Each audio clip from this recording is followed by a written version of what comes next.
Viewer discretion is advised. Good evening.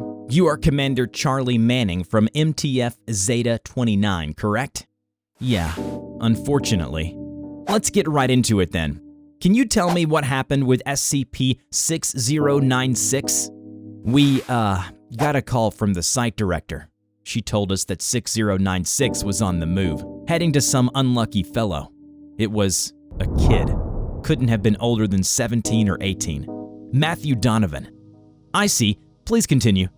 Anyway, 6096 just kept walking through some forested area. Would have been a disaster to clean up if this kid was in the city at the time. But no, apparently he was up there at some cabin with his parent. The parent called 911 when 6096 refused to identify itself, not paying them any mind in the world. We arrived just before it went into the cabin. What happened, Manning? All of us aimed our guns at it.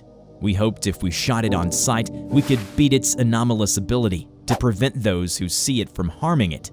Next thing I know, we all dropped our guns, walked inside the cabin, and apologized to the screaming kid as we held him down. I still remembered Matthew screamed and screamed, begging us to help him as that sheeted monster approached him.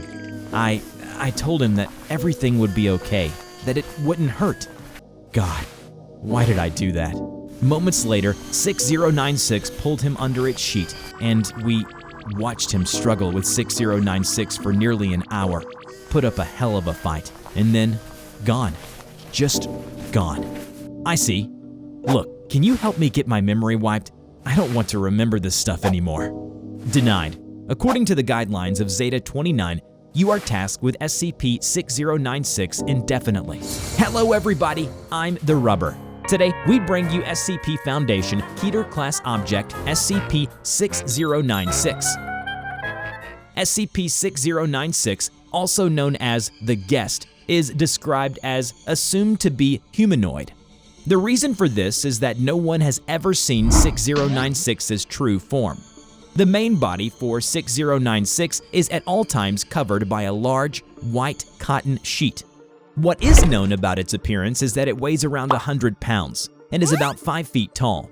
Its sheet is larger than itself and typically drags along the ground behind it whenever it walks. And despite continued efforts by Foundation personnel, the removal of this sheet is now thought to be impossible. Its most powerful anomalous ability is that it prevents any living thing from bringing harm to it. Whether it is through direct attacks, indirect attacks, trickery, deceit, or even automated devices built specifically to trap or kill it, all efforts will fail.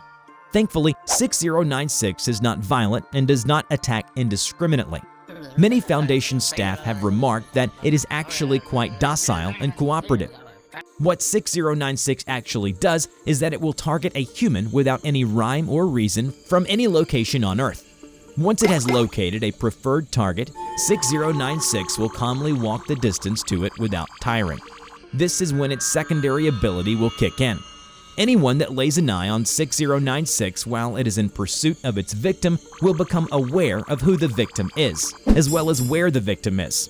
They will then be compelled against their will to aid 6096 in getting to their victim, and even subduing its victim if needed. Once it has reached its target, 6096 will pull them under its sheet and will fight them. These fights typically last around a half hour, and all victims vanish after an extremely painful struggle, leaving no evidence behind. After a few incidents, the Foundation realized that only the intended victim is capable of bringing harm to 6096, with several victims being observed capable of shooting at 6096. The only reason 6096 survived was due to the number of people it had taken control of. These people subsequently formed a meat shield for 6096 and took the bullets for it. 6096 was first brought to the attention of the Foundation in 2018 due to a 911 call in New Mexico. The victim was identified as the son and only child of the Malian family, Desmond Malian. The parents of Desmond claimed that 6096 had peacefully walked into the home and caused the teenager to vanish. Law enforcement arrived on the scene shortly after and could not remove 6096's sheet or move it from its place. It was at this time a local Foundation agent alerted the Foundation. The Malian family had CCTVs installed around their home. All tapes were taken by Foundation agents before they left. The following is a recording of what had taken place during Desmond Malian's vanishing. Desmond and his father, Samuel, were watching the television. It was late at night. Outside, a cab pulled up to their house and dropped off 6096. Foundation speculated the cab driver was under its influence. After the entity floated away from the cab drove away, as if it was just another fare. Samuel noticed and was confused. What the? Who's that pulling up outside? It looks like some kid wearing a sheet. Desmond paid it no mind and continued texting. Oh wait, it's coming to the house. The television droned on as the family held their breath and observed the cloaked figure as it got closer and closer. No. It had taken over Samuel's mind as he suddenly reached a hand over and grabbed Desmond's arm. Geez, Dad, what is it? I'm trying to text my friends. Nothing, Des. Just stay with me, okay? Just stay here. It'll be okay.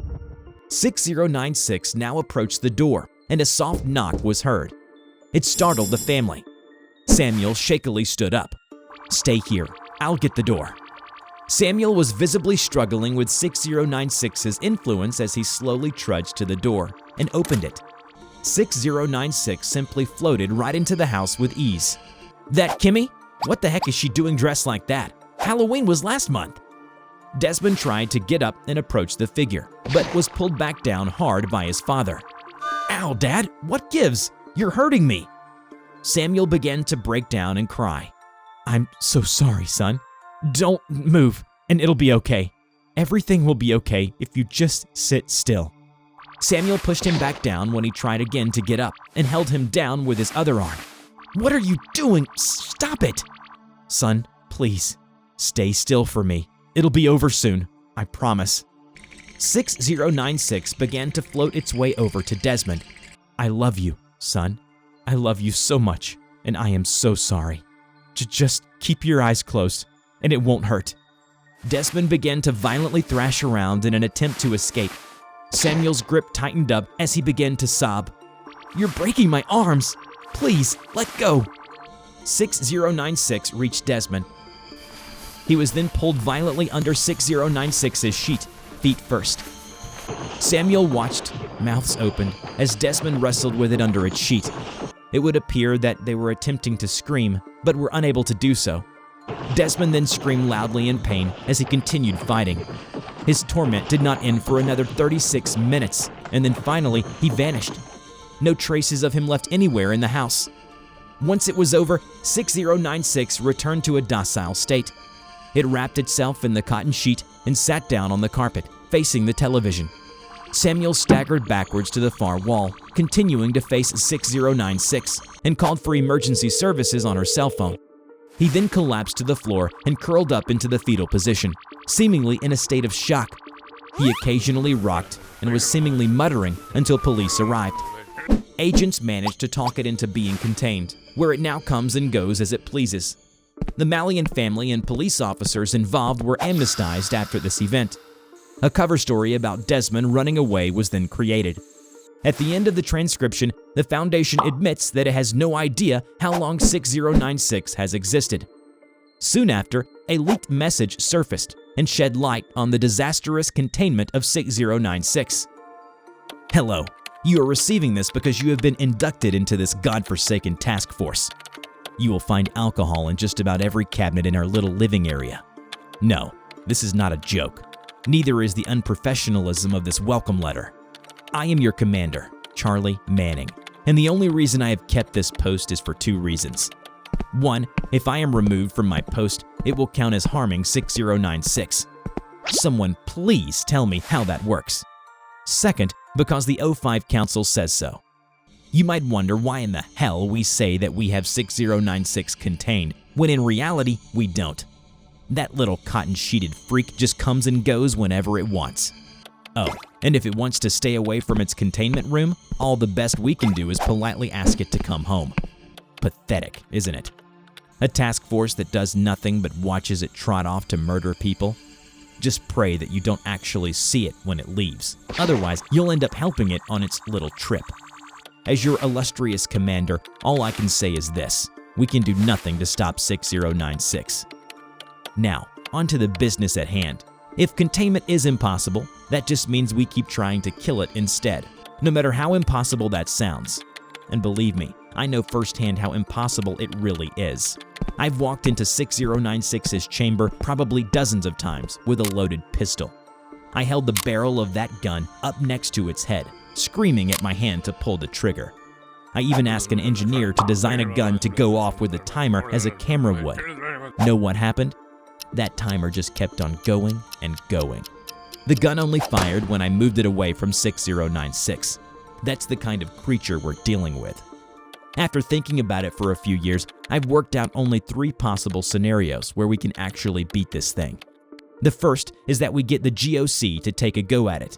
Hell, if they don't know about 6096, then it stands to reason that they could kill it. Just have to make sure they don't see it. I'm thinking we leak some intelligence about how some creature we got can be killed by incendiary weapons. And you know those GOC chaps love to burn anomalous monsters when they can't shoot them. If that doesn't work, we move on to idea number 2, design an AI to kill it. I don't know how that would happen, but the Foundation has accomplished crazier things. Lastly, maybe 6096 goes after a gun nut, and the poor guy gets a lucky shot in before we can hold him down. This almost happened once, but Lopez took the bullet. Poor guy bled out while we were holding the target down for 6096. We just have to hope that someone out there who is more violent or murderous enough to take it out. But to be frank with you, recruit, these are just hopeful fantasies. The odds of any of my ideas working out are 1 in a trillion. The only real thing we can do is hope and wait. The Malian case was not the first. In fact, it was merely a footnote under 6096's violent history. But I have a feeling it won't be the last.